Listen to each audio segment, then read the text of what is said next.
Welcome, everybody, to Dan Celsior, the Mostly Marvel podcast. This is episode 135, where we're going to be talking about X-Men 97, episode 6, but more importantly, a season as a whole. We felt You mean that... episode 10, sir? I'm sorry, episode 10. But we're talking about the season as a whole because we felt like this show deserved its own due. Yeah. I'm Ricky. That's Dennis. Hey, what's up? Why do you always laugh when I say hi to you? I think I have to. It's part of the hosting job. Oh, okay, fine. That's cool. I have to just laugh. I mean, I'm always here. Regis always laughed, right? Yeah. No, but you're right, Ricky. We actually have been talking about X-Men 97 throughout the whole season, a little bit here and there every before we move on to our feature thing, because we're doing the whole marathon of all the X-Men movies ever leading up to the release of Deadpool 3 or Deadpool and Wolverine, sorry. But yeah, I think some of the times we've just, at least most of the times probably, we've had more fun talking about X-Men 97 than the movies, right? Like, yeah, since I think once we got past First Class, right? Yeah, they got rough. Oh, for sure. Like before First Class, sometimes it was like, hey, these were both X3 was bad. X3 was really bad. But you want to know who wasn't bad as part of those shows? Friend of the show, Clarke, joining us today. I mean, gentlemen, that's always subjective statement, but welcome, Clarke. No, since I was there for the X3 night, I agree. We had more fun talking about X-Men 97 than X3. Yeah, you were there for X3. Objectively the worst X-Men show that we've done. The X3. No, I honestly say that the Apocalypse was probably... Apocalypse is insulting. Is that your bottom? It might be. No, it's not my bottom. We haven't gotten to the bottom yet, but I think Apocalypse might be my new lower than X3. Well, hold on. I want to play this game though with Clarke. What's Clarke's bottom 3 X-Men movies? Well, bottom 3. That's bottom easy. 3. Origins, X3, and Apocalypse. Okay. Well, really? Wait. Dark Phoenix. Phoenix. So you know what? No, because I challenge you to rewatch Origins and say that movie's not better than X3 or Apocalypse. Okay. Or Dark Phoenix. Since I was on the show to defend X3 because I love Beast. Remember, that was my favorite incarnation. But then I changed your mind about X3. No, you changed my mind about Magneto as a villain. Which was one of your big defenses for that movie. Yes. As liking Magneto as a villain, about how he was not Magneto. He was acting more like a villain instead of acting like Magneto. And you were correct on that. And yes, it's not a good movie, which I stated from the beginning.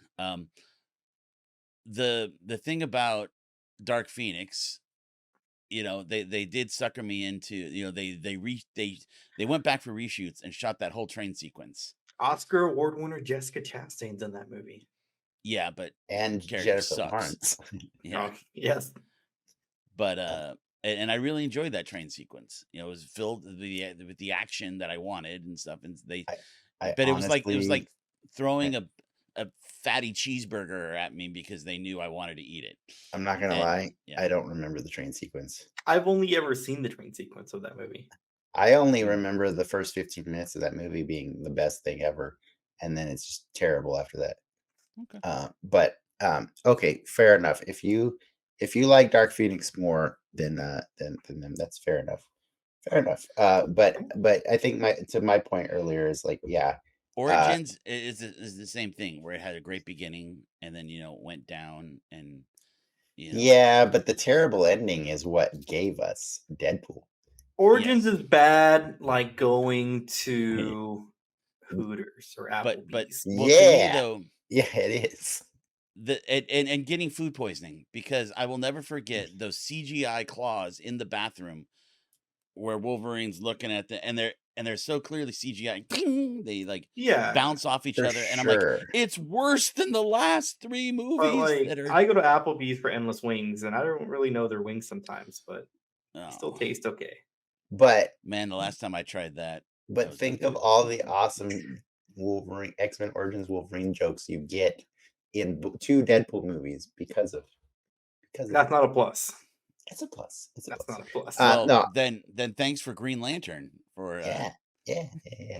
No, giving us that dog pile. no, it's fair. I was very happy to do the rewatch of X-Men Origins Wolverine because it was significantly more fun than I remember watching it in at home or in theaters when it first came out. Mhm. So I've only seen it twice ever, and I'm happy about that.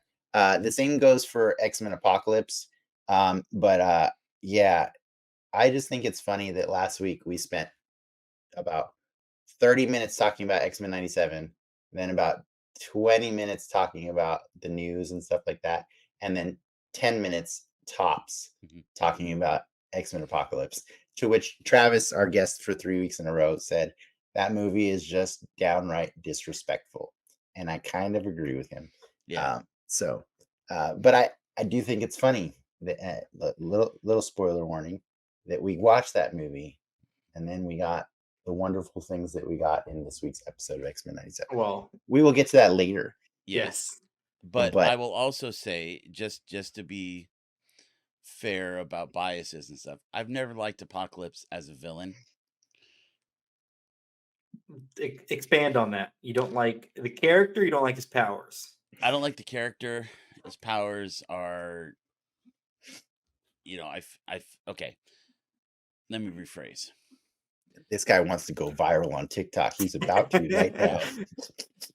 The best thing he ever did is make the four horsemen, in changing Archangel or Angel into Archangel and stuff. But I've just never been enthralled with Apocalypse as a villain, just because he's kind of too all powerful. Okay. That's why he And- survives. A little Superman problem there. Yeah. Does he look cool to you, Clarke? No, I've never liked the blue. Ooh. Oh, Chin- I think he looks. I don't think chin he looked cool in the stuff. movie, but I do think the Well, yeah, dumbass absolutely A not, on the belt. But yeah. I is think kinda he's one of the cool. coolest looking X-Men villains, period. Him and Mr. Sinister are like top tier evil villains. I love Magneto the most of all Marvel villains, period. But as far as X-Men villains go, like, man, Apocalypse and Mr. Sinister just hit all the buttons for me because I know he's they're way just I agree with you with Mr. Sinister, but they're just so damn evil. It's hilarious. Yeah. It's just, but Apocalypse doesn't even like Mr. Sinister's pretty. He's pretty self-aware that what he's doing is not cool. He's like mustache guy. Yeah. But like Yeah, he's Apocalypse mustache. genuinely does think that what he's doing is best for the world, like Thanos. You know what I mean? But it's just like really, really Goofy extreme. Thanos. It's really extreme. Yeah. But interesting. Clark's got the hot takes right now. I like it. But we can set aside X-Men. We got this whole episode to talk about X-Men 97. Mhm. So I'm excited to do that, later in the show. But like we could talk about anything else that we've been nerding out on or anything pop culture wise that you or Ricky want to talk Yeah, about. what's up with Clarke since X3? Let's see. I've been playing lots of games are coming up. Fortnite. I don't know how they keep doing it. Fortnite keeps being incredibly fun and addictive. So Star Wars, Lego, Fortnite. Hello. I That stopped the just- Lego stuff altogether. Yeah, so did I. And then that's He's- what I've been doing. He's not wrong. Once I got Survivored off the island. No, he's not wrong. It's so good again that and I'm saying limited good again. It'll like its Yeah. luster will wear off again once I've finished all the quests. Right. But for now, it's pretty damn good again. Yeah. I went to my own world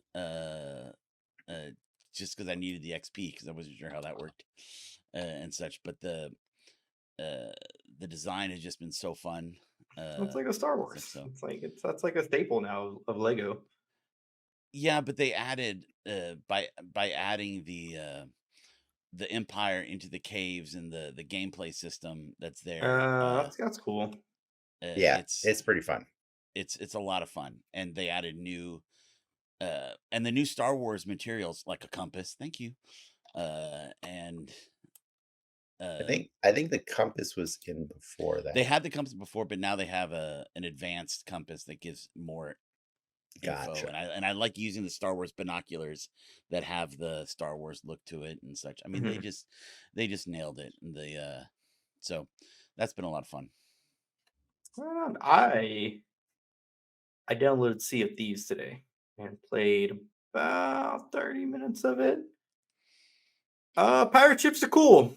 I got to go on a ship in the sea with another rando, and like it's like Assassin's Creed ship stuff where you gotta actually do ship stuff. You don't just actually drive them. Yeah. You gotta hoist the sails and fix the patches or fix the holes and shit. And aim the cannons. And that was kind of cool. So I already have my little crew playing. I invite all of you to join our crew or to start a new crew if you guys are ever intrigued in Sea of Thieves. You know, I played it a little bit and I had the same feeling like this would be fun with a group of friends. Yes, But if you didn't have a group of friends, because it just you need the it people. wouldn't work. It's almost like Overcooked a bit when you're driving Yeah. the ship. There's stuff that needs to happen to be like really good. But there Interesting. is some absolutely hilarious YouTube videos of Sea of Thieves, of Yes, encounters, and some skullduggery that people have done in that game that it's pretty hilarious. So we're gonna go be pirates. Is that what you're saying? Is that what we're gonna do? I mean I'm already a pirate. All right, fine. I'll Arr. check it out. I'll check it out. It's cool. What have you been doing, But Dennis? it's Microsoft only, right? It's No, not on PS. it is on PS5. It is on PS5 now? Okay. Now it is, yeah. That's cool. I've been doing a lot of art stuff. In fairness, it's been a lot of nerdy art.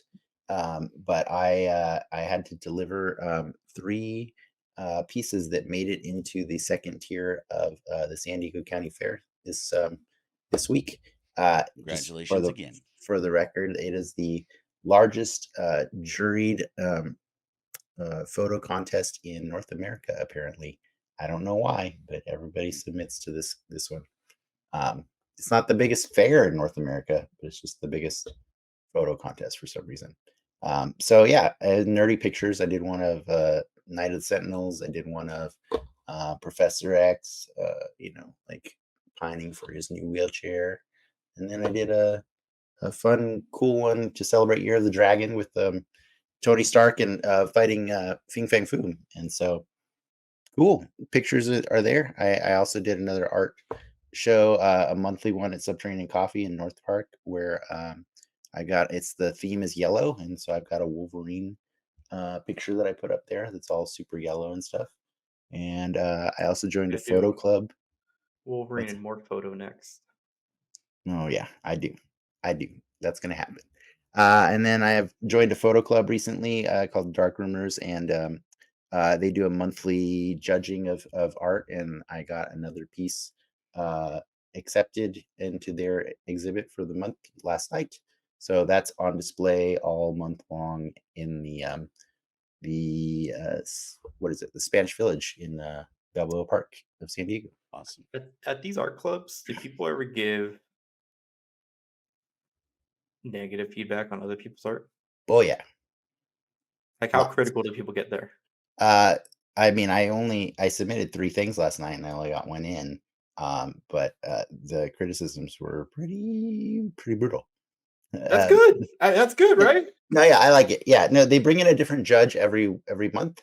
And so the judge this month was somebody who's like a professor of Photoshop and stuff. And so he had a lot of like really like intricate little details that he was looking for in photos. And if you didn't see them, it's a pass. It's a pass on that. So, yeah, but that's why I did it. I did it so that I could get better with the art Mhm. and stuff like that because I want to keep doing it. And then, as a side note for fun future stuff, I did trade in a bunch of old Marvel Legends last week. Ooh.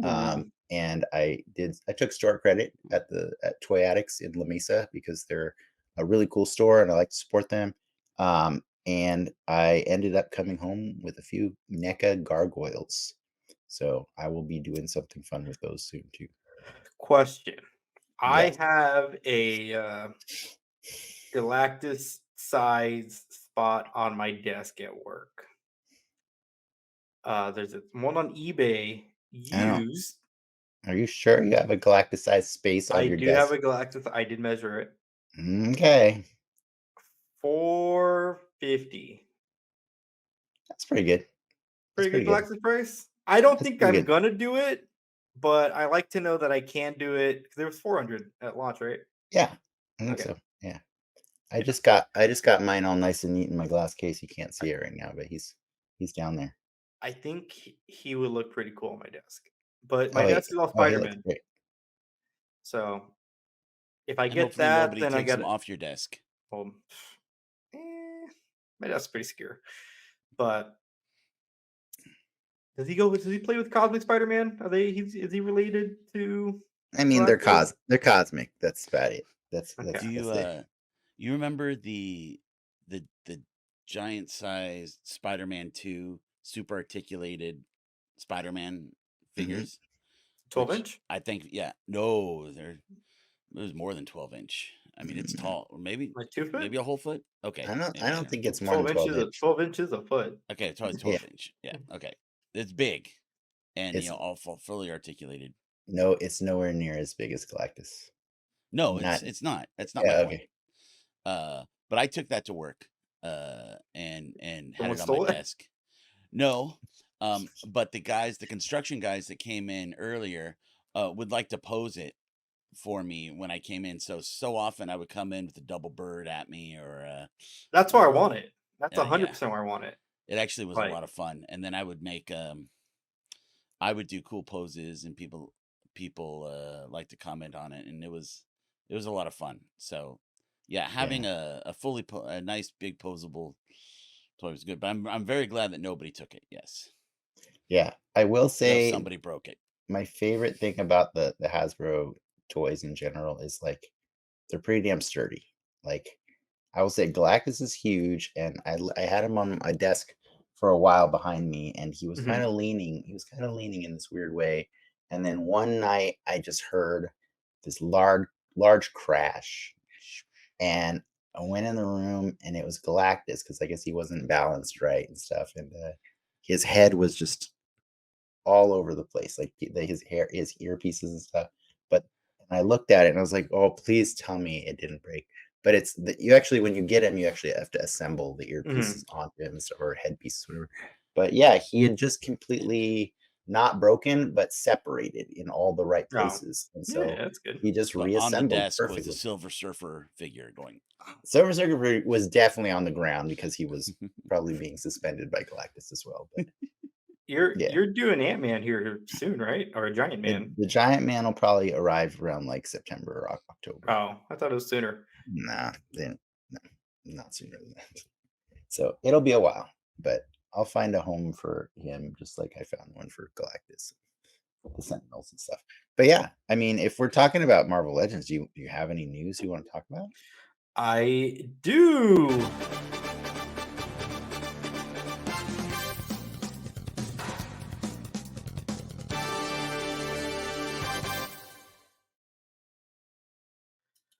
We will not talk about that first, but we'll talk about Amazon's Sony Spider-Man universe spunky or whatever. What was it? S s It's I think Spoon, they changed it to just be the s formerly Spider-Man, Sony Spider-Man universe of shared something. I think it's just the Spider-Man or Sony's what is it? Spider-Man universe of movies or something? I don't remember. Sony's Spider-Man movies and TV. Yeah. Amazon had gotten a deal to do 3 shows, one of them being a Silk show, and one of them being a Spider-Man or Spider Society show, and one of them being a Spider-Man Noir show. The Silk show and the Spider Society show got canceled, but the Spider Noir show is moving forward with Nicolas Cage, who voiced the same character, in Into the Spider Verse and Beyond Spider Verse. And I think I don't think he voiced him in Beyond the Spider-Verse. I don't think he talks in that movie. I think he says hi. Really? I don't think he's credited in that movie. But the cool little nugget that came out of this announcement is Lord and Miller actually taking over all of the Spider-Man TV happenings over at Sony. Yeah, they're So, executive producing. mhm. Yeah. So that's kind of a who knows. Are you excited for a Nick Cage Spider-Man Noir show? Who's Oh, I that am. question? Yes. Is that question for Clarke or me? Who's more excited? It's for both because he already knows that I'm going to say yes and you're going to say no because we had this discussion. Spoiler. I totally am. I like the character. I think Nicolas Cage, even though he's 60, He's can play old. it. He's Yeah. old. Am I crazy? Is that bad to say? Is Spider-Man Noir that old? Hey man, I don't want no 60-year-old Spider-Man show, TV show. That's all I'm saying. That's it. You can hate on me in the comments if you want, but I just don't want. It's all right. Let me clarify. Did we miss the important part of this? It is a live action Yes. Spider-Man Noir, not Right. the animated one that we've grown to love.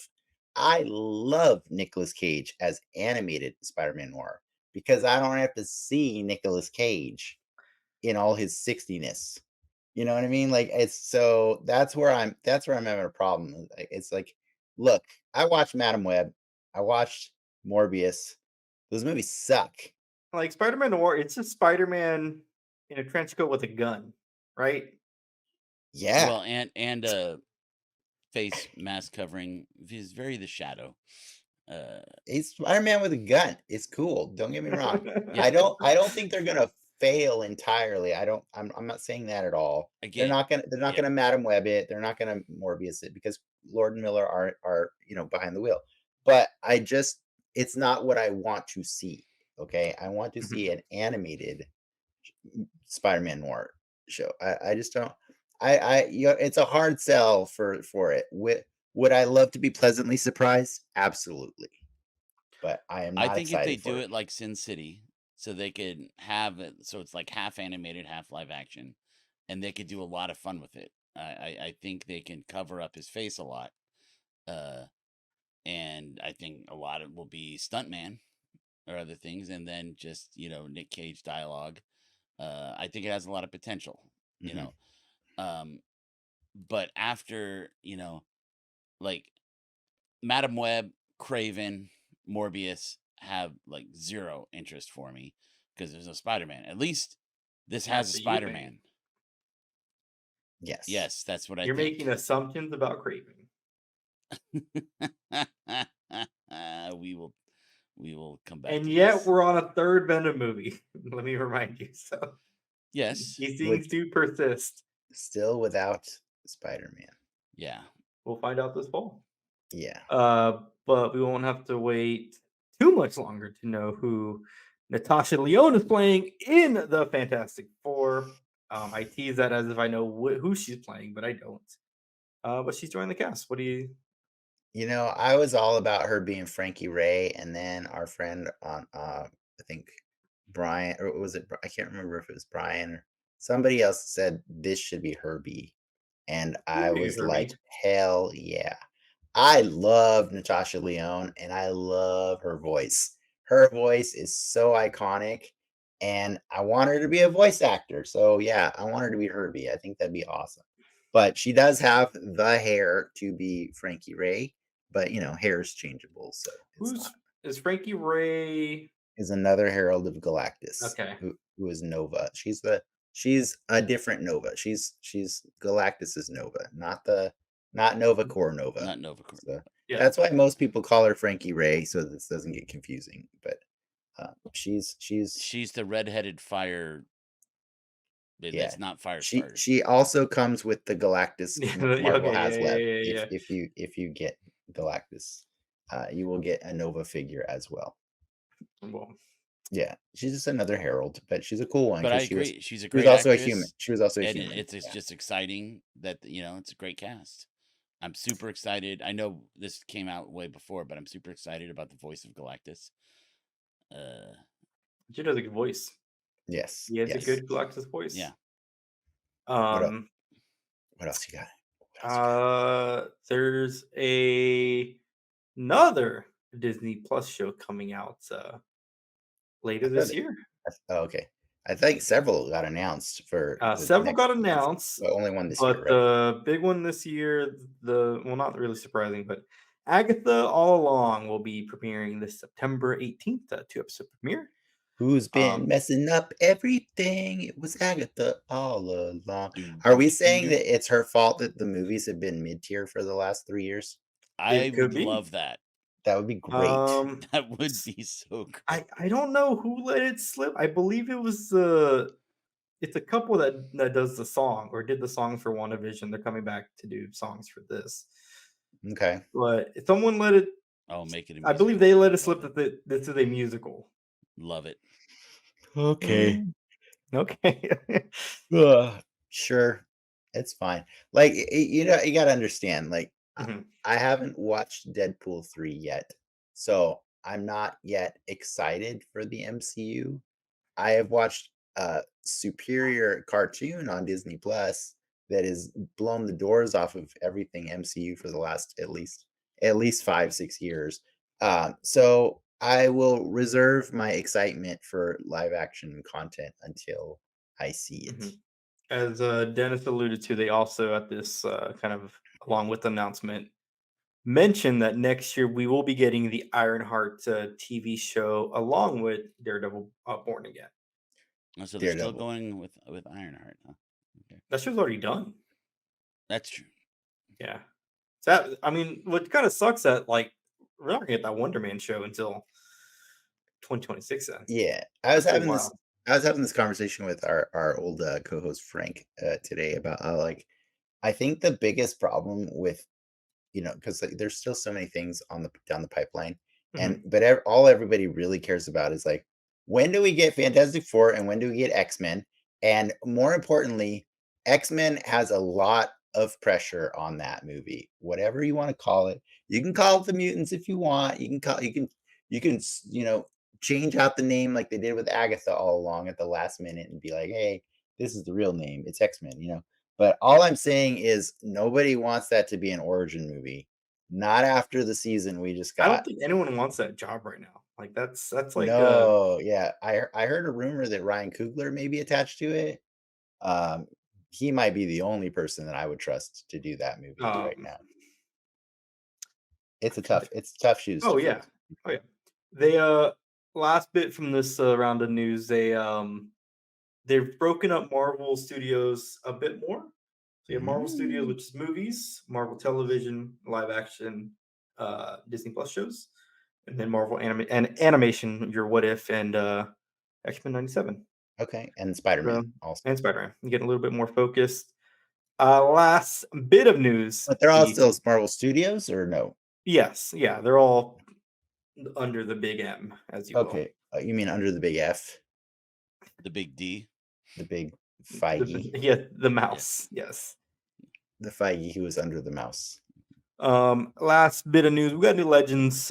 Uh, finally, a Venom Let There Be Carnage figure to go along with your Venom Let There Be Carnage or your Venom figure from 2 years ago now. Yeah, all I ever wanted was a Carnage that's bigger Good than thing you Venom. watched the movie. Yeah, sure, good thing. No, He's- I mean, isn't bigger I'm than not gonna Venom. lie. What up? He's a But Carnage isn't supposed to be bigger than Venom. I know that was a joke. Yes. I was being facetious. I actually think if you separate your brain from comics and the Mhm. movies and stuff like that, if you don't care about the movie, anything like that, I think this is a really awesome looking figure. So I am very happy to have this figure. But is This is the am first Carnage with the tentacles in the back? no. Pretty much all of them come with tentacles on the back, just not as elaborate as those. Okay. Those are quite intense. It's a cool figure. I'm not gonna lie. It is bigger than Venom. It's like an 8-inch figure, so that's cool. Because that's to scale with the movie, not to scale with the comics, or but whatever. It's fine. But I'm excited. I pre-ordered it. It's cool. Okay. I pre-ordered it especially because Target screwed the pooch, and I wasn't able to get like the comic book Carnage pre-ordered, or the Warbird pre-ordered last week. So yeah, I'm excited to get a toy at least pre-ordered. Um, I'm not trying to be salty. I'm just like, it's Woody Harrelson Carnage. I don't like that movie, but I like the toy. What do you think, Clark? I think that's valid. You know, I wouldn't really consider. I mean, the tentacle size to me doesn't mean bigger. Because he is a more slim, Mhm. thing than. But but you've seen the toys. I don't remember what the Venom toy looks like. But yes, Woody Harrelson Carnage is Woody Harrelson Carnage. Is there a toy that you like but did not like the movie? Hmm. Hmm. I like the Monica Rambeau from the Marvels. That's a good toy. It's a pretty good toy. So Just don't like the movie. I think you know how I feel about that movie. I just don't think it's a great movie. I think it's a pretty I think I pretty meh, well, we pretty don't have to retread it. I think that's a bar all MCU movies should subscribe to yeah. at a minimum. I do like all of my Fox uh X-Men toys, like that they've made recently, like the Wolverine and the Charles Oh, Xavier and yeah, the yeah, yeah. and the Mystique and the obviously Deadpool and Negasonic Teenage Warhead are awesome. Regardless, their movie's great anyways. But yeah, so I got a lot of Hugh Jackman toys that I'm like, these toys are awesome. But I also think even when Hugh Jackman's movies are bad, Hugh Jackman's still good in them. So, he's just great. So Well, yeah, and we can get back to that next week. Remember, that's our tease for next week. tease for next, we're talking about We're- Logan. Yeah, we put off Logan for 1 week so that we could give you guys what we're gonna give you right now. You ready, Ricky and I'm Clark? ready.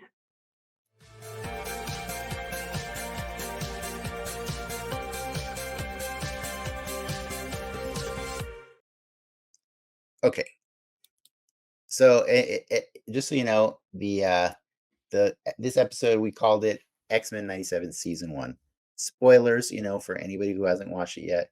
Dear God, what are you waiting for? Just go watch this show. I'm so angry at everybody that I know that is like, yeah, I was thinking of watching it later. I'm like, why? Why? When we're moved on to something else, like, I don't get it. I don't get it.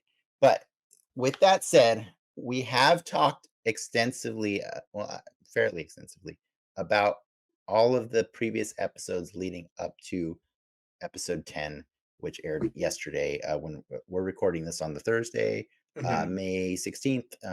The final episode of season 1 came out on May 15th. So we're probably mostly going to talk about that, but I think it's fair. We can kind of, broadly talk about the season as Yeah, well. we gotta rename this episode because you're gonna mess up the playlist. I'm going to mess up the playlist. I'm going to mess up Yeah, the What are you talking about? I'm going to mess up the playlist. no one's gonna. It's at season 1. We're talking about episode 10.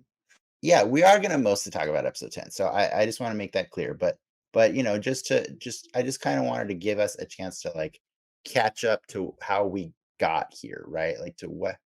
What is this ride that we went on? Yes. You know what I mean? Here's my idea for that.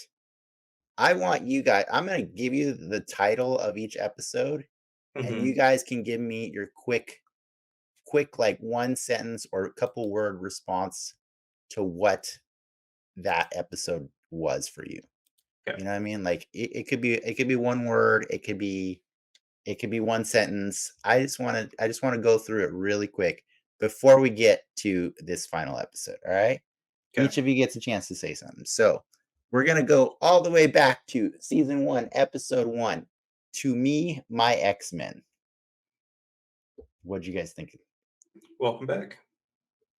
Welcome back. Cyclops. Finally. Welcome back. I like that. You never even watched the old show, but you're like, welcome back.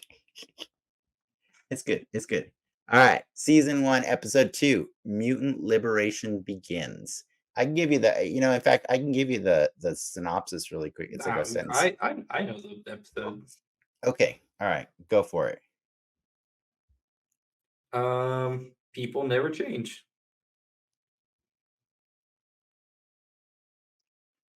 Clarke. I can't believe the second bite is just as good as the first. Okay. All right. Season 1, episode 3. Fire Made Flesh. Oh, we're getting into it. This is weird.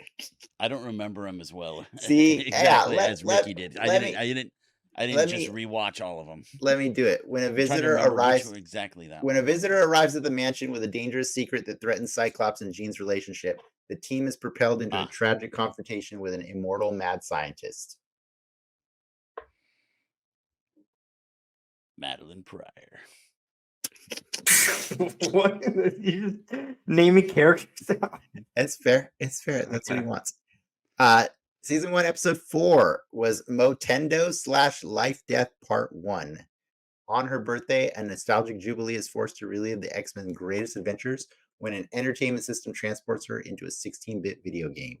And there's also stuff with Storm, too. Half Ricky. filler, half fun. I The won't say last- which is which. The last time I doubted. Wow. Okay. All right. Cool. It was great. It was good, but it wasn't great. But from that point on, there was no disappointment. So you're saying like season 1, episode 5, remember it. Or should I say, remember it? Oh man. One of the greatest. Okay, we're spoiling. Yeah, one of the greatest deaths, on-screen deaths, done. Just badass. Just amazing. Shit just got real. All right. Okay. Season 1, Or- episode 6, Life The Death X-Men Part. Red Wedding. Yeah, Life Death Part 2. I just want to remind you, this is the conclusion of the Storm story, but it's also the story where we find out where Professor X has been this whole time.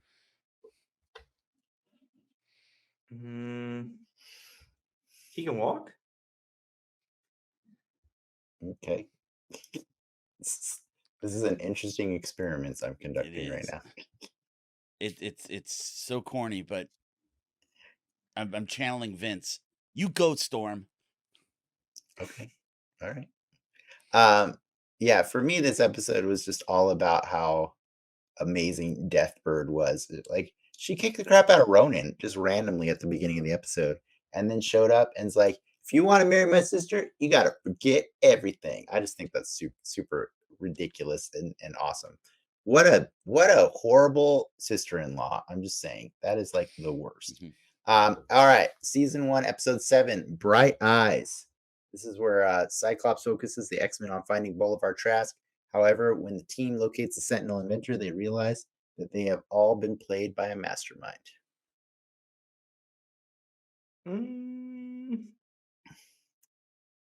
This is the one that starts with a funeral and ends with Rogue doing some very bad things. Yes. Yeah. It's like, oh, that's Captain America. You just laughed at Clarke for name dropping a minute ago. There's more context to it. Okay. I'm glad Rogue went there. Okay, cool. And then, which leads us up to the 3-parter, the beginning of the 3-parter, season 1, episode 8, Tolerance is Extinction, part 1. So are these people or robots? Yeah, seriously. Clarke? Who was Bastion again? Yeah. As a reminder, this is the one where... No, that wasn't me. That was what I was saying. Like, because I didn't Oh, know the character. I know. Yeah. I was just saying, as a reminder, that is the episode where naked ass Magneto goes and wait. Is that the one where naked ass Magneto goes Yes, and wipes out? that's Yeah, the he end. wipes out all electricity on the planet, right? Yes. Season 1, episode 9, Tolerance is Extinction Part 2 is the one where Magneto rips the adamantium out of Wolverine. Yeah, Wolverine fucked up. Yes. And Bastion fights Gold Team and all that stuff. Anything for that one before we get on to this? Let this experiment die. Wolverine fucked Wow, up. they even showed it at the exact same angle to be comic accurate. What were you saying, Ricky? Wolverine just messed up. He messed up. All right, fair enough. Okay, we'll fix that one in post. No, it's cool. I appreciate that. So this all led up to the finale, which is Extinction. Tolerance is Extinction Part 3. Tolerance is Extinction. This is the one where the X-Men's dream is put to the test as mutant-human relations reach a tipping point. So I wrote down so many notes, and I don't want to just sit here reading all the notes, but I do want to just read one. I have other quotes I can read later, but there was basically what I would call almost a soliloquy from Bastion in this episode. It was a monologue where he just didn't really care that those people were there. He was just doing the service that every good villain does at the end of a story, which is give his exposition and explain himself and tell you why he's doing it. And I just love this little bit of dialogue. I love a lot of the dialogue in this episode. But people are good, too damn good. Thus, to protect humanity, I must protect it from itself, from the hearts that start dripping red at the latest token underdog, from seeing themselves in those who would use their same tarts against them. Tolerance is extinction. I think that was like the coolest explanation for the title of these 3 episodes, because I was like, what does that really mean to him? And he that's why his whole thing is Operation Zero Tolerance, right? Like, he has no room for it. He doesn't believe that we even in any way should make any accommodations for mutants, period. They all got to die. And if he's got to deal with the humans that would defend them too, he will also kill them. If you tolerate mutants, you are part of the problem. And that is terrifying. And I think this guy just became one of the coolest villains in the X-Men cartoons. I'm not saying he's not already a cool established villain in the comics. I'm just saying, like, they avoided this character for like all of the old show, you know what I mean? But in this one season, they propelled Bastion up to the ranks of Mr. Sinister, Apocalypse, Magneto, Well, I'm- rewind it back. Like, I don't. How old is Like in the comics? How old is Bastion? I believe he's from the 90s, actually. Okay. I'm sorry, I'm going to give my hot take here. I've already seen Age of Ultron. No. That was one of the disappointing parts. Now, that one, it's hard for me to say disappointing because I absolutely loved so much of everything about I can't say everything about the show because I'm about to say when disappointing. There's so much about that I loved about this show that the disappointments very, very quickly went away. But I've seen, and I know this is from the comics and stuff, but I've seen an asteroid fly up that's about to fall down and destroy all life in the planet. And I've heard a villain say about how, well, mankind isn't perfect, so I have to destroy it to save it from itself, for the good of the planet and for the good of another thing. I've heard that before. That being said, I haven't heard it said as well as this. This was better, but Yeah, you're starting you know, to believe it. Uh, there was just a little bit, and the cliche, and I know they had to do it, but the cliche of the president sending up nukes to blow up the asteroid, which is so stupid. Because like, have you not seen any asteroid movie? That never works. Uh, but then that gave us that amazing scene of all the X-Men working together. But then I'm like, oh well, there's Thor, doing that, and there's Iron Man, on that side of the asteroid and stuff. But again, though, with the music and the characters, and it was so good there. And then with Magneto, it was coming out. It was amazing. It was so good. But it Yeah, did have that little taste of I don't think You've X-Men has you've ever heard the tried. tune before. yeah, I don't think X-Men has ever tried to be like the most original thing ever. I yeah, think they've tried to be, you know, important to the people in their universe and stuff. And so like, a lot of the supervillains they fight and a lot of the circumstances they end up in are very familiar, like you've seen these kind of scenarios a yeah, million times over. But I don't think it takes anything away from the storytelling that they do. yeah. Eh, That's why I'm just saying. I've tasted it before, but man, it's never tasted this good. yeah, yeah. So I'm gonna But say it that way. That uh, just amazing. by the way, Bastion was introduced in the comics in May 1996. That would have been right around when the show was ending Mhm. on Fox Kids. So they never had a chance. Mhm. But like I said before, the show has had almost 30 years of new X-Men content to pull Wait, then why is it from called X-Men '97? because it takes place 1 year after the show ended. Remember? Wow. There's been a No. year gap. That's why Jean's pregnant. Jean wasn't pregnant at the end of the first show. Oh. How long does that take? 9 months. 9 months. So they waited a couple months after Professor X was gone, and then they got busy. And there you go. So yeah, but it gets me excited because like there's a lot, like that's kind of one of the problems of the old show, right? Is like at the time it was pretty current, right? It was like let's use a lot of the stuff they had. Asteroid M, like Asteroid Yeah. M is in the first Mhm. show, Yeah. and that's why Magneto had to go fish it out of the ocean because My favorite Marvel Snap application. yes, exactly. So is it weird that like you're gonna shoot nuclear warheads at a master of magnetism? Yeah, that's pretty dumb. But I think I think it's kind of Is that dumb emblematic. in the '90s though?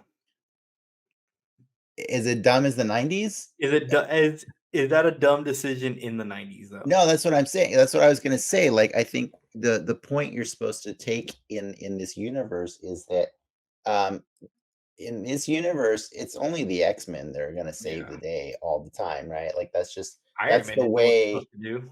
Iron Man ain't gonna go fight Magneto. He knows better. He's just gonna hang out with the president of the United States. You know what I mean? Although in X-Men versus Avengers, Iron Man did take on Magneto and And beat him that's dumb though. Like that's Does Sorry, good. because he knew he was prepped. He Mhm. knew he was going to but take on but Iron Magneto. Man has never appeared in the X-Men cartoon before. So Yeah. like Yes. we don't just have Iron Man show up and beat Magneto. You know what I mean? Yeah, Like that's absolutely. Yeah. Has Magneto ever fought Hydra or the Red Skull? Like, I would think mm, you would have, like, some beef with them, right? that would be eh, interesting. yeah, I'm not sure. I'm not sure about that. But yeah, so let's just like recap like what we saw in this episode. Okay. Like this episode is they are making their last stand, right? Magneto just ripped all the adamantium out of Wolverine. Everybody's a little shocked by that. And Professor X is now he's gotten the helmet Shut off him of his down. head, and this episode starts with a beautiful revisit of a moment in a bar where Yeah. Magneto and Oh, Professor X are so first good. coming out to each other, right? About Mhm. their mutant gifts. And it takes a little while, but eventually Magneto realizes what this is. And he's like, "You're in my brain right now, Charles." And that's not cool, bro. That's not cool. Like, what are we doing here?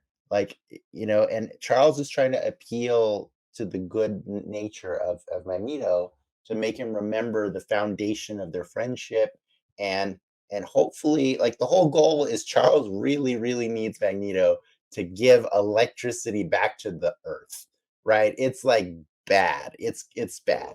And so it ends up with a struggle, and Magneto is not willing to give up. And so Charles is like, if you don't give it up, I'm going to force you, I'm going to take control of your brain. I'm going to give electricity back to the planet. And Magneto's like, hey, bro, if you do that, probably going to shatter our psyches. Just saying. And I think that's a nice little allusion to a thing that's also from the 90s that's probably going to come next season, which is Onslaught, right? Yes. Onslaught is the weird hybrid consciousness manifestation of Professor X and Magneto. It's a really cool thing. By the way, coincidentally, at some point later in the comics, Red Skull gains control of Onslaught and becomes like Red Onslaught. So they're definitely aware of each other, Ricky. To answer your question from earlier, Red Skull knows what's up, and he knows probably not to mess with Magneto on a direct level. You know what I mean? Magneto's just not somebody to be messed with, like, unless you're really ready to come at him. Like, so like you were saying in the comics, AVX, Iron Man does build something to specifically to combat Magneto. But yeah, I think in this universe right now that we're watching the cartoon, Captain America ain't gonna try. No. Iron Man's not gonna try. Daredevil ain't got no business getting up in space. So like we got to see a lot of cameos. By the way, suit up. Spider-Man had suited down. Only moments earlier, he was in, like, at the end of Tolerance to Extinction Part 1. Yeah, he part is 1. in his costume, and by Part 3, he's on a date with MJ, watching the world about to be wiped out. Same MJ apparently, right? Doesn't she go missing in the 90s show? I don't remember that. I don't remember her going missing at all. But yeah, so anyways, Magneto gets, Professor X distributes electricity across the planet, and then Bastion's like, haha, even trying to stop me, he can't. He has to, in order to fulfill his dream, he has to fulfill my dream by giving electricity back to the world. Now he can control all his prime sentinels, everything all over the place. You know what I mean? And so they all start back up again, and they all start attacking everybody, and that's when you get like these fun little like cameos around the world of like superheroes and different characters like the Winter Guard, Alpha Flight. There's so many different characters. It was amazing. And they're all fighting Prime Sentinels. Daredevil's getting thrown into a convenience store. Cloak and Dagger come to save him. It's just like eye candy for days, right? Yeah. Like everything that you're watching. It's like Ricky, extra sprinkles on the cake. Ricky, what was that like for you to watch that? Well, again, so I don't have any connection really much to these 90s shows. I was very young when they came out, so I kind of missed that wave. But for me, it does a good job of fleshing out the universe in a very appropriate way. Because it's always when you watch these shows, even in MCU, it's like when stuff on this scale starts happening and people aren't showing up, or you're just not aware of what other people are doing. I know to some people that doesn't bother them, but it's like shit. Like if there's an asteroid coming down, like more than the X-Men should probably be like, hey, bro, like let's whoa, let's all help here. So to at least allude to the fact that like the other heroes are dealing with stuff, and for granted, Iron Man and Captain America didn't do anything, but the They were fact that fighting Prime Sentinels actually in the White House. There were yeah, Prime well, Sentinels in yes, that room with the president. but I think the bigger implication that they're in the White House, right? Okay, these are government men, like they're ready to do serving. what they're Yeah, serving, yeah. they're serving as liaisons to the president, right? They're trying to give the best advice they possibly can, right? And when it comes down to the Magneto protocols, which they bring out the file, right? Yeah. And like who's like you got Steve Rogers there saying, I don't think this is a good idea, Mr. President. And then you got T'Chaka on the TV screen from Wakanda. And he's like, if you vote yes for this, you better pray our children read the textbooks more than their Bibles, because only history could be conned into forgiving us for this. And I'm like, wow, that is a Black Panther line right there. And then what's he do? He green lights it. He's like, shoot the nukes. You know what I mean? Yeah. And it's but you're right though. Like, I think you kind of forgive them because of the setting, right? Like, this is the X-Men's universe. Two, this is like the 90s. And I think something about that just makes it easier to be like forgiving. Well, they're probably dumber back then, You're right? closer to the Cold War ending. Yeah, because exactly. that's Yeah, less I than mean, a we're decade very of different sentiment towards the that government fear. back then. Yeah. Yeah. So and you got to remember the guy who's the President Kelly, he used to be one of the strongest opponents of mutants in the X-Men universe. They had to convince him to be on their side over the years, like, so it's, you can't blame this guy, right? Been just waiting Magneto, 8 years. I mean, you got to remember, only like a couple months ago, Magneto showed up and ripped the freaking, like, I don't know, was it Congress or so? No, Like, UN. so the UN, yeah, the UN building, he ripped a portion of it up and went up into space and just had his whole like villain monologue and stuff. And it's just, you gotta have a plan for Magneto, and it might not be the best plan. You probably should have consulted the X-Men on it, but the X-Men knew about it, right? When they saw those warheads coming, Cyclops looked at it and he's like, "Oh, the Magneto They protocols." probably told him what to do. Yeah. They're like, Yeah. they But did I want the to bring thing. up one of the points about the cameos, why I think this show was so great. And because it was animated, and like the 90s shows, they were able to have all these different characters cross over, because it's so much easier with animation and with comics, because you're not paying stars. Yeah. One of the reasons why this show was so good is because it was story based. It wasn't based on the egos of agents and stars and Yeah. Exactly. and building up stuff. They could make the characters do what the characters would do.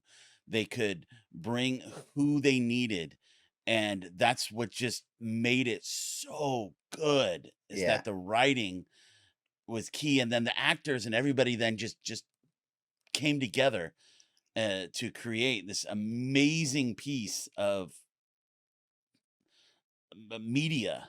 Yeah. Because I this agree. is one of the best pieces of media ever created. I'm going to It's say that.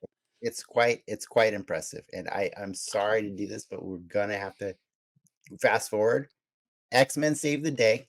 Magneto wakes up, and then all of a sudden, boom, everything disappears.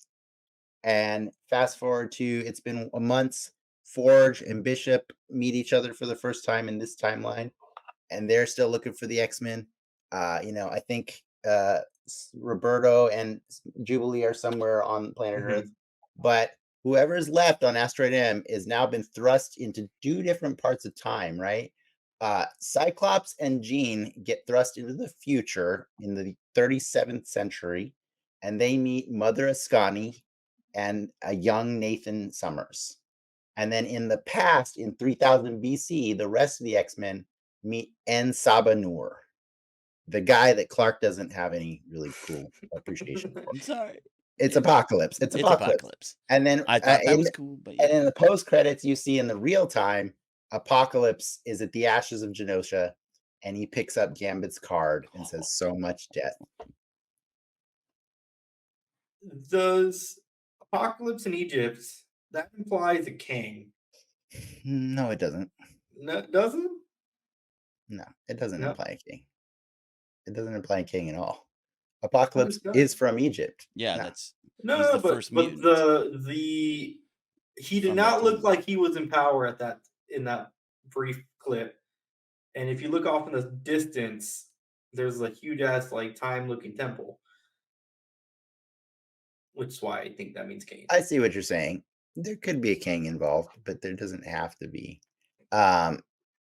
It could just be that like people are trying to I'm not even gonna predict what it is, but like But Apocalypse is already looking kind of apocalypsy, but he's far from looking like the techno. he doesn't look like he's in power. I'll say that. And Fair enough. Fair enough. the King He's Avenue not gets interesting. Apocalypse. Yes, Yeah. he's in N7 newer, right? They can I do crazy things with the King if they want to. I don't think it's a I'll Kang leave it at thing. that. I think what it is going to be is because Apocalypse definitely got like, I believe like alien technology or something like that, if I remember correctly. He's gotten technology from places outside of regular regular, Earth or human means. But I think what we're going to see is possibly the X-Men inadvertently help Apocalypse become Apocalypse. I think that's probably more Yep. likely what's going to happen. Because I think you're saying Kang, and I just feel like that's like two times the amount of time travelers we need in this story. You know what I mean? Like Mm, you already have time travelers there. Do we need another time traveler there also that's doing his own time travel things? Or yes. do we just yes, yes. I That's how they think you get should back. He has I the think machine. I think you shouldn't get your hopes up for Kang, but it's possible. It could be Kang. Who is more a traditional Avengers villain? Yeah. Yeah, Well, then you set up season 3, Avengers versus X-Men. fair enough. Fair enough. I'm not opposed to an Avengers vs. X-Men, but I think that's a little too soon. I think considering Avengers versus X-Men happened like only like 6-7 years ago in the comics, or maybe 10 years. Was it 10 years ago? Something like that. There's a Probably lot of 10 X-Men years ago. stories to Yeah. tell before that. Yes. But sure. There's still so many Phoenix things to do before that as well. Okay. Yeah. But That let's go back to the Phoenix, by the way. Phoenix. exactly, because that was one of my other few complaints or things about, because I was like, oh, Deus Ex Phoenix. Like, oh, they're all gonna die, and then suddenly, oh, Phoenix pops out and then So goes I away. feel like you don't like the X-Men a little bit, Yeah, you Clark. sound like you don't, for the greatest media of all time. It. I'm just saying, this was the one episode. Like, it I had feel, it had a few things that made me go, but overall was so good. I But feel like to call the Phoenix Deus Ex Machina in this one instance is really it's a because they've weird already kill. gone It's a through weird the kill. Dark Phoenix saga because that was part of the original X-Men cartoon and Right. stuff. But to have the Phoenix power just come out of her for that one moment and then go away, Mhm. I felt was a little, as I said, Deus Ex Phoenix. Yeah. Like there it was, and then it was gone, and then they were able to continue, and it was just like, okay, the Eagles arrived, or I mean, stuff. when last week ended, it was very clear to me that Jean died, Mhm. but I had no doubt in my mind that she would come right back. And I Yes, think that's because I'm used to the Phoenix bringing her back all the time, yeah, all the time. So, like, I don't know.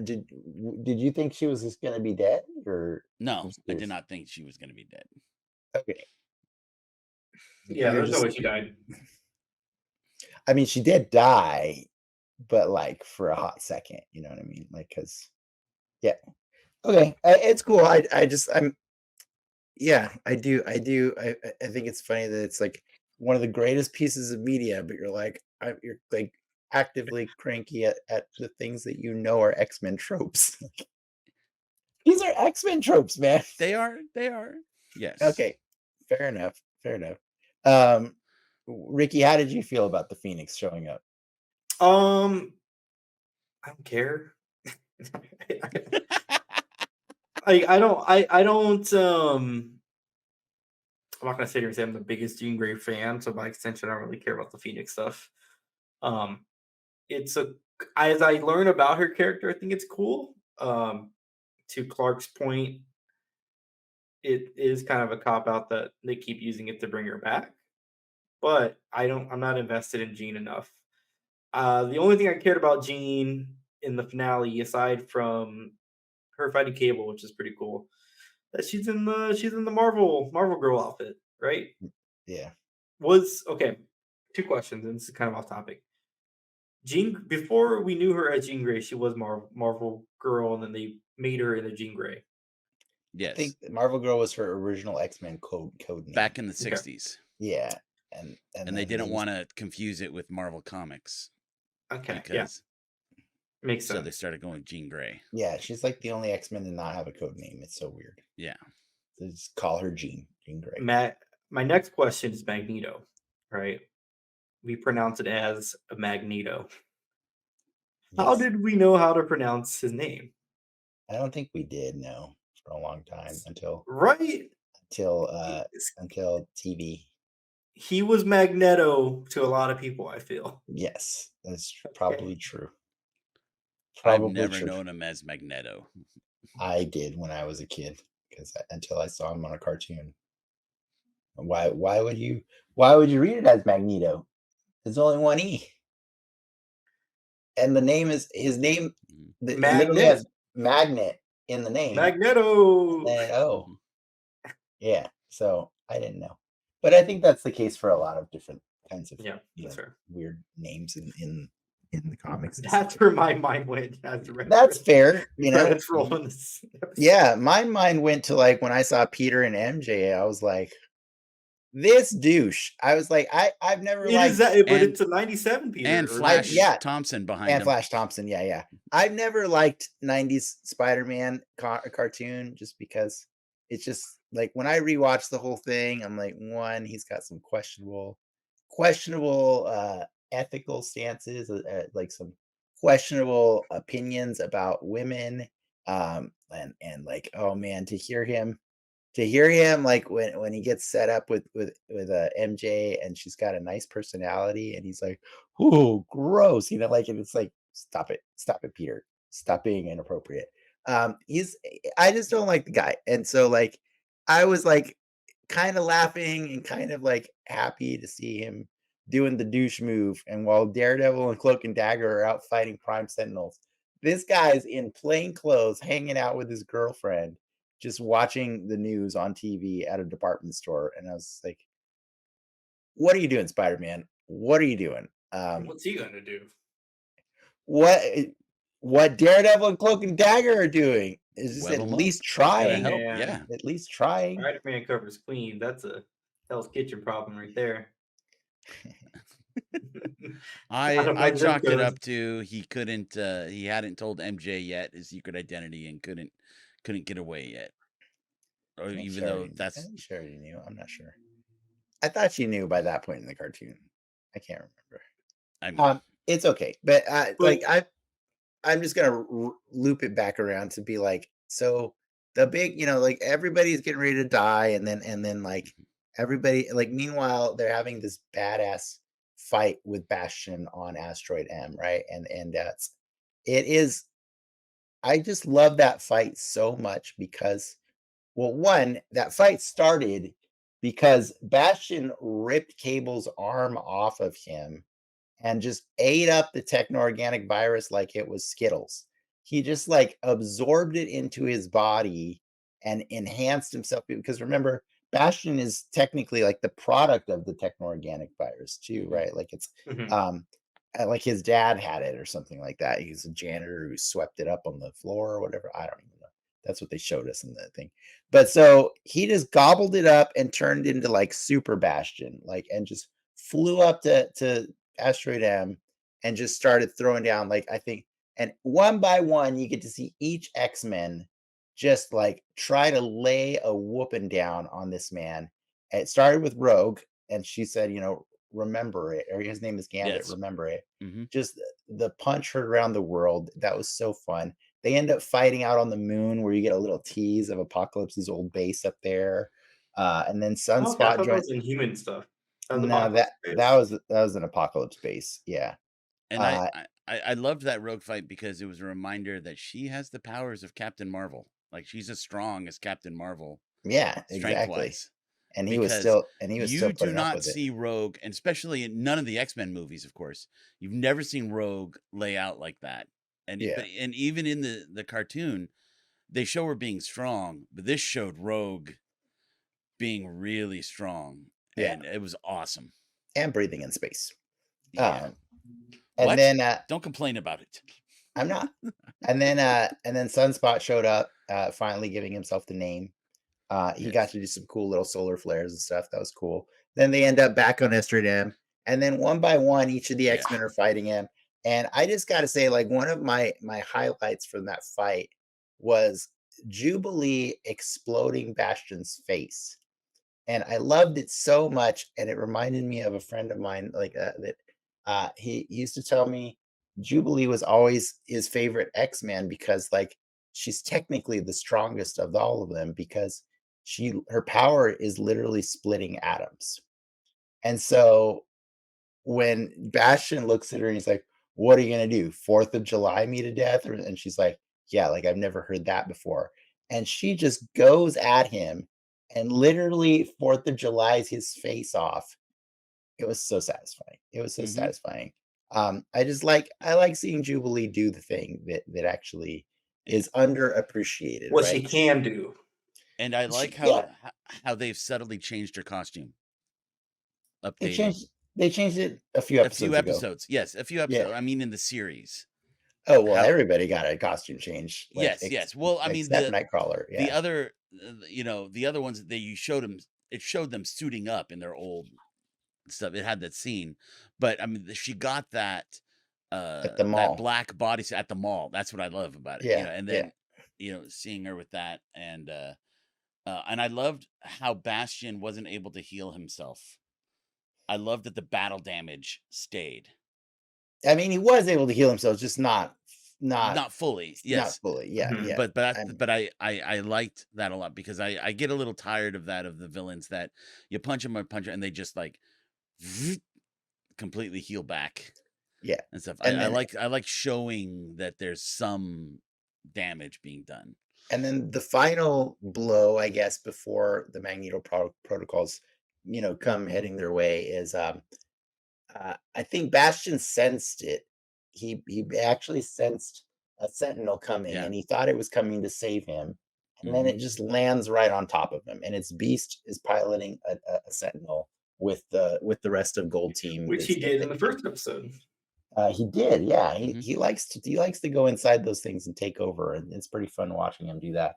I think it's funny that there's just like flight controls in the middle of a sentinel ready Yeah, to the go. Like, joystick, yeah. there's just joysticks in there.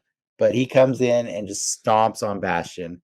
Still not enough to kill him, but and then Bastion starts lifting the Sentinel up, and everybody's tired. They've been fighting. Everybody's been fighting, and Cyclops, the general, starts looking around at all of his soldiers, and they're tired, but they're ready. They're ready to keep going, and he's got his eyes lit up, and he's ready to do this. And then he turns the laser off, and he tells everybody stand down. And they are looking at him like, like, wait, no, we can't stand down. Like, and he's like, we're gonna do what we've been telling humanity to do for years. Stop fighting the future. And then Storm joins in and says, and embrace it. Yeah. And to me, that was the moment that I needed to fully complete this season, which was I talked about this when we were watching X2, right? As I said, the funny thing about X2, like basically fridging Cyclops in that movie, is that in the story that it's based off of, God Love Man's Kills, Cyclops defeats Stryker by pleading to his humanity and pleading to everyone. Like, they're all in front of like a Senate hearing or something like that, and he makes a speech. It's not a fight that wins that battle. It's a speech pleading to the humanity of people, and letting people see that the mutants aren't that different from them. And so I know it didn't work. I know it didn't work on Bastion, right? But like, I love that he The chose that. attempt. Mhm. That was the option that he decided to go for in this last minute. That was the same thing for me. Like when that moment happened, all the complaints that you've heard me say for the whole thing, it all went away. There was nothing there, and I was just, I loved that so much because not only for Cyclops and Storm as characters because it fits so well, but just also again for superhero action shows. The action, Yeah. it was, and if anybody was going to do it, it was Cyclops and the X-Men doing that. It's It was what we've been saying. perfect. It's what we've been saying this whole Yeah. season is that Cyclops and Storm are the leaders that the X-Men deserve, that Magneto and Professor X could never be. You know what I mean? They are the true realization of the vision, the original vision that Charles and Magneto had all those years ago when they met in that bar and they were discussing how to go about teaching people to cherish their gifts and teaching them to accept it, and even then Magneto was cynical as hell, like saying like people don't want to be better, bro.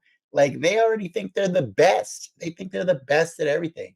But Charles wouldn't give up at it, like he wouldn't. And so maybe Charles made a few mistakes along the way.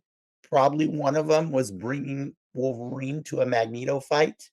But like I really still appreciate that like Cyclops and Storm, they sifted through all the BS and they got the heart of what the teachings were. And in that moment, they're the two people that are going to set it into practice. And so for me, like no matter what happened after that moment, they won. They won my heart. And so it's like, yeah, everything else is just icing on the cake.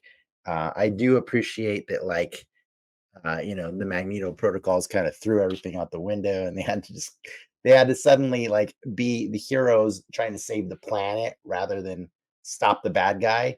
I think that's the ultimate like hero moment. You know what I mean? It's like, look, we tried to plead to your humanity. You're not going to help. Here, we're going to try and stop ourselves from dying from this explosion. You want to come in? And he's like, nah. He's like Ricky. He's like, he scoffs at it, and then he goes and supposedly dies, but he didn't die. And then they get right to work. They're like, all right, look, we got to have a plan. We got to stop this asteroid from destroying the planet. Cue the opera music. Get the badass ladies outside because they are the strongest X-Men we have. All three of the ladies go out there and do the amazing stuff. Cyclops just shoots a beam. I don't know what he's doing. He's helping somehow, but yeah, and then they end up saving the day, and that's the hero story. No, not they. Magneto. Sorry, Magneto saves because the day, because but this they is delay yes, long they enough. delayed it long enough for Professor to break through, and we haven't talked about that that great crescendo of his conversation after when he's rebuilding the psyche, as you said. Yeah. And the everything that built to it, and then Magneto does wake up and does what Magneto can do, and stops the asteroid from falling and such, and Magneto lives and everything. And again though, the crescendo is so good. So one thing that I want to say about the series, and again, I know I had some hot takes and other stuff, but I do believe that this was just amazing. And one of the reasons why I wanted to come on this show at the end, because since I was on the first show and we were so excited that first show, we were like, but we had no idea what we were in store for. We were just hoping that it would like continue to be good. And it was like going to a Lakers game and not knowing that Kobe was going to score 80 points that night and that you were going to watch something monumental. Like we knew it was good. We didn't know how phenomenally good it was going to be. And now that it's done, we're like, the second season, we can't wait for it. We hope it's as good, but it doesn't matter because we have this now contained season of just amazing stuff to watch that we can watch as much as we want. I've watched it 3 times, and aside from the Cyclops stuff that I talked about earlier, which is technically my favorite moment, do you guys know what my favorite like just like nerdgasm No, the first moment? scene, right? No, The first. No, what is it? She can't say it, but I can. I love you, Logan. Stay with me. Oh my God, Morph and Wolverine are doing it. All right, that's what's happening. That was, well, how many times have we said that, Ricky? This whole season, we've been just like, I'm calling it. Those two are hooking up. Morphs laying it down.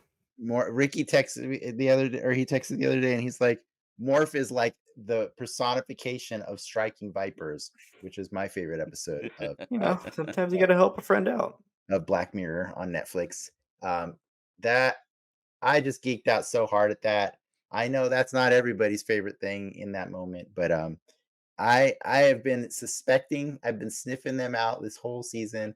And honestly, I thought about it more and more and more. And like, really, like, I don't blame them for doing that story. If you think back to the old show, Wolverine spent like 4 seasons, like trying to redeem the death of Morph and then rehabilitate him and stuff like that. So like, they clearly had a bond on that show that just didn't exist in the comics because Morph just really wasn't around, and stuff. So whatever it is, I'm down for it. I like it, but I just had to get that in there. I know, Ricky, you want to wrap that up, but I appreciate that you guys we stuck around to do the extra long talk for this. It means I'll have to do some shenanigans to make it work on YouTube tomorrow, or when you're watching this right now. But it's worth it. What was your favorite? Really quick before I go, what was your favorite random cameo that showed up in this episode? Because there was a lot of them. I think Iron Man. Because it's a '90s show, Iron Man. It was a '90s show, Iron Man. He's on the shelf back here.